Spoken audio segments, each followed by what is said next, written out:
વિસનગર શહેરના મુખ્ય લાલ દરવાજા સ્વામિનારાયણ મંદિર પાસે છેલ્લા ઘણા સમયથી ગટરના પાણી ઉભરાઈ રહ્યા છે। આ સમસ્યા કોઈ અજાણી જગ્યાએ નહીં, પરંતુ નગરપાલિકાના જવાબદાર વરિષ્ઠ કર્મચારીના ઘરની બિલકુલ નજીક હોવા છતાં તંત્ર જાણે કુંભકર્ણની નિંદ્રામાં હોય તેમ કાન આડા કરી બેઠું છે। સ્વામિનારાયણ મંદિરે દર્શને જતા વૃદ્ધો, મહિલાઓ અને બાળકોને દરરોજ આ ગંદા અને દુર્ગંધ મારતા પાણીમાંથી પસાર થવું પડે છે। પવિત્ર ભારે મંદિર જનારા ભક્તો માટે આ ગંદકીમાંથી નીકળવું એ અપમાનજનક અને સ્વાસ્થ્ય માટે જોખમી છે। મંદિરના પવિત્ર પટાંગણ પાસે આવા દૂષિત વાતાવરણનું નિર્માણ થવું એ સ્થાનિક વહીવટીતંત્રની નિષ્ક્રિયતાનો પુરાવો છે।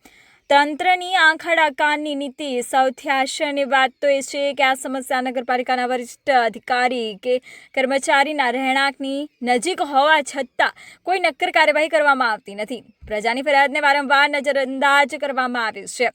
તંત્રે કાનાડા હાથ રાખી દીધા છે, જેથી લોકોની ચીસો અને રજૂઆતો તેમના સુધી પહોંચતી નથી અથવા તેઓ જાણી જોઈને અવગણના કરી રહ્યા છે।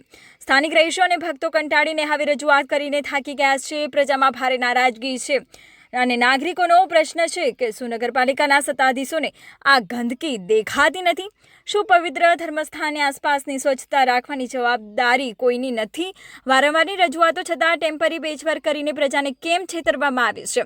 શહેરની સ્વચ્છતા અને નાગરિકોની સ્વાસ્થ્યની જવાબદારી નગરપાલિકાને છે। જો વહીવટીતંત્ર પોતાના કર્મચારીના ઘર પાસેની સમસ્યા ઉકેલવામાં અસમર્થ હોય તો સામાન્ય નાગરિકોની સુવિધાની અપેક્ષા રાખવી વ્યર્થ છે। આ મામલે હવે ઉચ્ચ સ્તરીય તપાસ અને કાયમી ઉકેલની તાતી જરૂર છે, જેથી મંદિર આવવા ભક્તોને આ નરક જેવી પરિસ્થિતિમાંથી મુક્તિ મળે।